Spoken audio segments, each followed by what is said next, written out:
de por qué los jóvenes no miden las consecuencias frente a una pandemia, si es que se informan o no, cómo llegar a ellos, cómo sensibilizarlos, porque efectivamente las imágenes muestran, ¿no?, una fiesta con orquesta donde nadie utilizaba mascarilla y donde la conciencia del distanciamiento social no existía por ningún lado.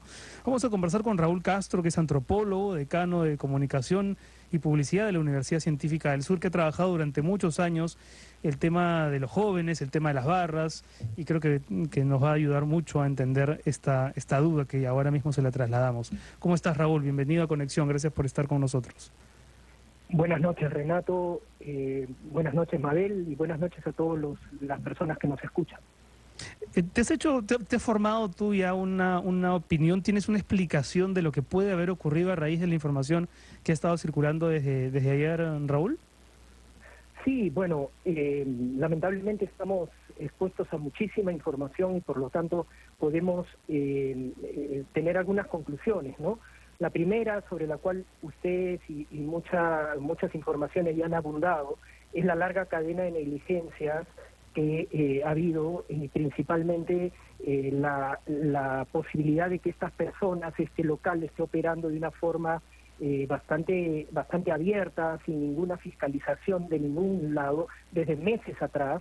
O sea, este no es un hecho aislado, esto no fue una fiesta ocasional, ¿no?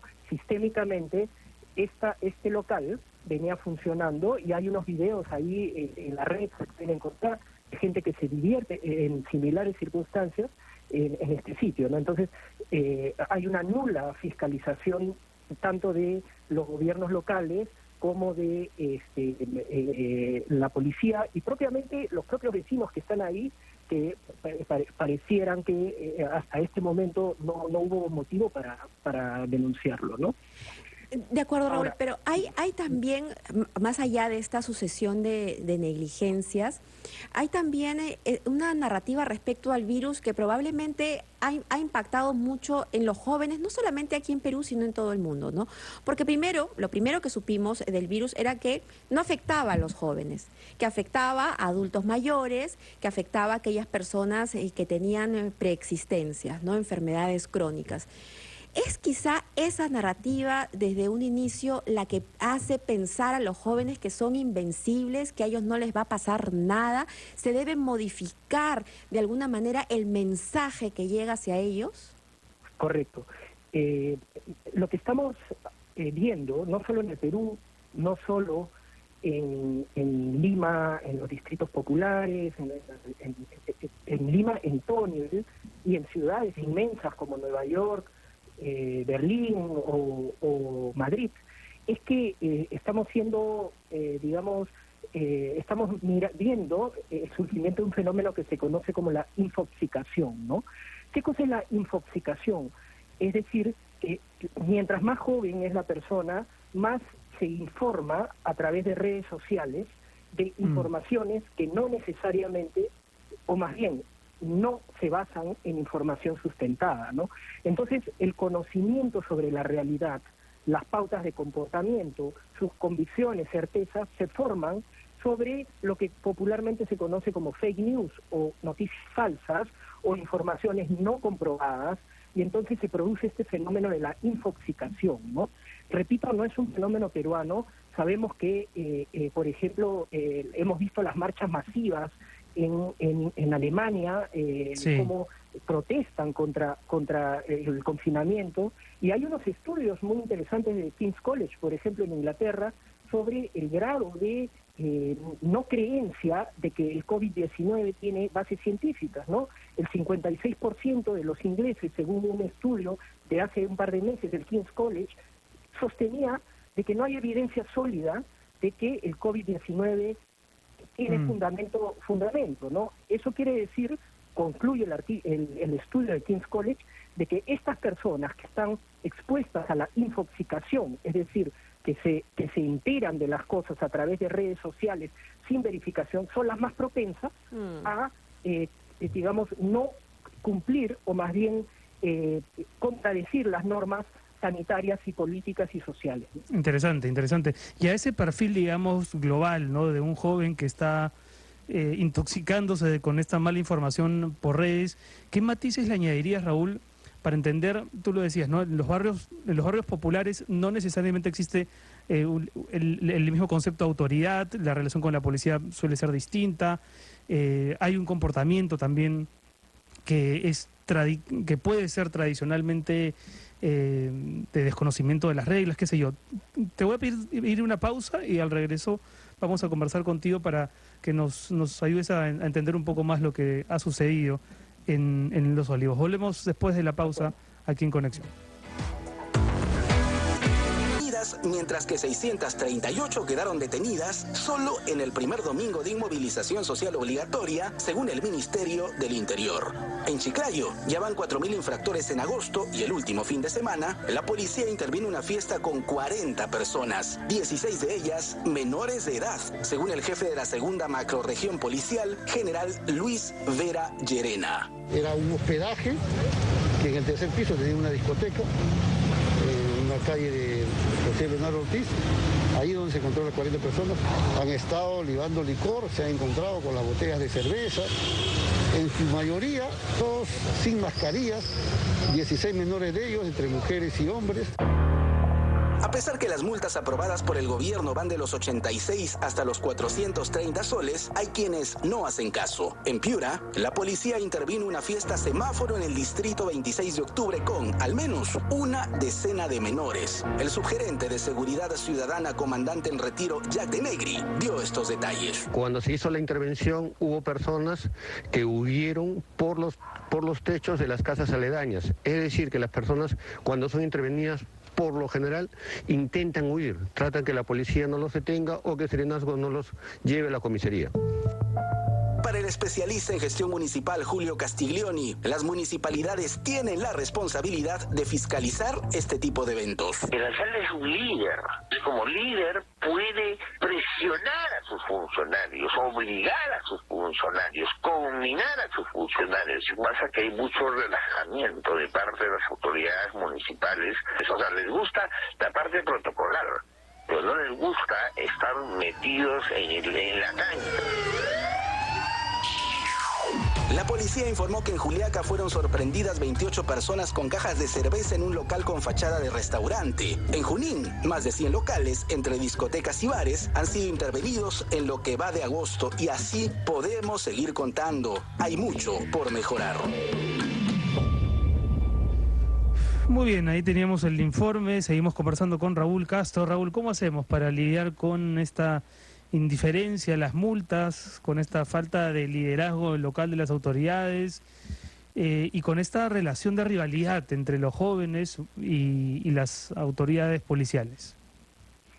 Bueno, es una pregunta compleja porque lo que diferencia a nuestros jóvenes con respecto a jóvenes de otras latitudes que también están, digamos, desconfiando de las verdades oficiales, que también tienen una pulsión al escapismo, ¿no?, por la cuarentena lógica, es la validación social, es decir, la complicidad social del resto de la comunidad que permite este tipo de actividades, ¿no? Entonces, el joven nuestro sabe de que existen, pues, verdades, digamos, expuestas, verdades verbales, pero que en la práctica nadie cumple o muy poca gente cumple con eso, ¿no? Y entonces tenemos mercados apiñados y entonces nuestros jóvenes y adolescentes tienen un pésimo ejemplo de los mayores, ¿no? Y entonces arreglan la situación rompiéndole la mano, como se dice popularmente, a las autoridades o coludiéndose, ¿no? Entonces lo que tenemos es un cuadro de desobediencia sistémica. O sea, hay un sistema de desobediencia social que opera, donde la regla es una norma básicamente enunciativa, pero no socialmente aplicada, ni la gente cree en ella. Y entonces, Raúl, de repente es mejor apelar a otra cosa, a algo más emocional. Parece que hay un consenso, ¿no?, en cuanto a la falta de una campaña de comunicación de impacto. ¿Crees tú que a través de eso, quizá apelando a otra cosa, que no sea seguir las normas, los jóvenes puedan cambiar sus actitudes frente a esta pandemia? Correcto. Gracias, me dirigí hacia esa reflexión en la medida en cómo lo están haciendo también otros países, ¿no? el tipo de publicidad, digamos, el tipo de comunicación social, de comunicación pública que se está haciendo, apela a las personas queridas, ¿no? A la pérdida de personas queridas. Lamentablemente, esta es una situación muy difícil en el mundo y uno, como autoridad, digamos no nosotros que somos comunicadores, pero las autoridades están llamadas a crear narrativas donde le hagan sentir al joven que él es un portador inmune, ciertamente, ¿no?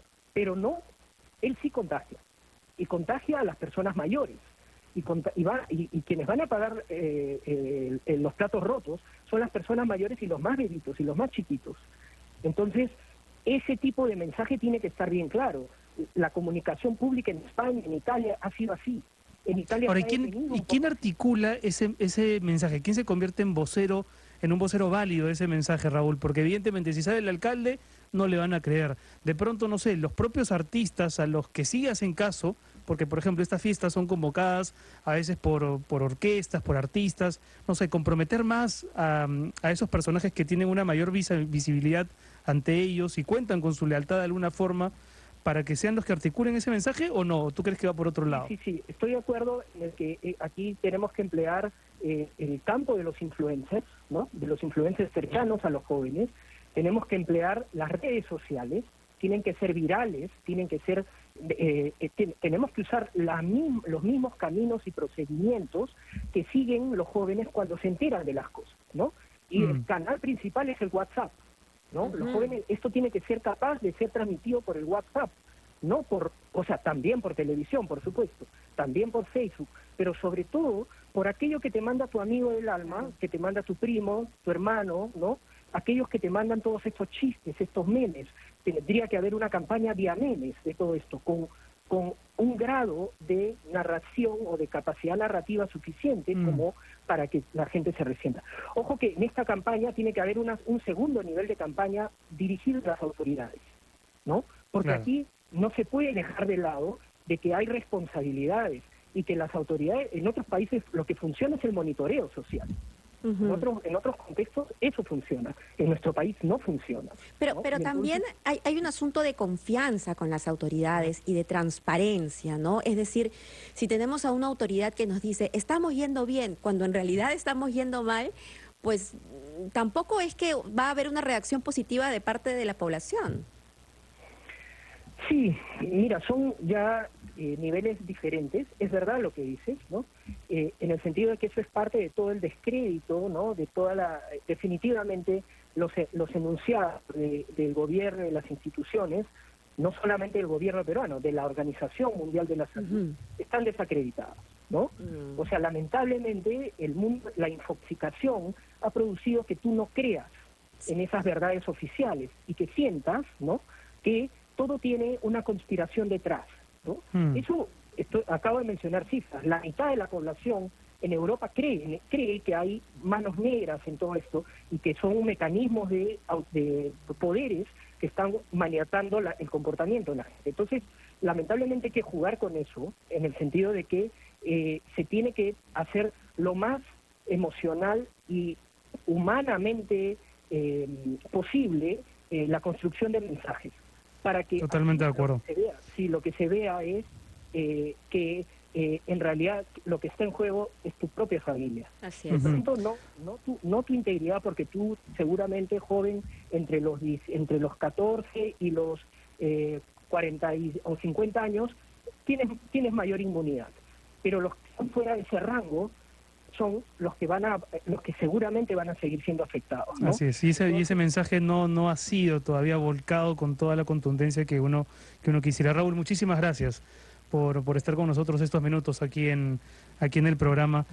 Y ahora vamos a seguir hablando de este tema, pero desde otro ángulo, Mabel, porque empezamos el programa, ¿no?, dirigiéndonos a los padres de familia, expresándoles nuestras más sinceras condolencias, pero por supuesto que se necesita un trabajo especial con ellos, ¿no? Dejas a tu hijo, o no sabes si tu hijo se ha ido a una fiesta, porque en muchos de estos casos las familias los padres ni siquiera sabían que sus hijos se encontraban ahí. Y de pronto, horas más tarde, te enteras de que ha muerto, ¿no? Ahí hay, por supuesto, un trabajo psicológico que hacer. ¿Y qué te parece si conversamos con el psicólogo Leopoldo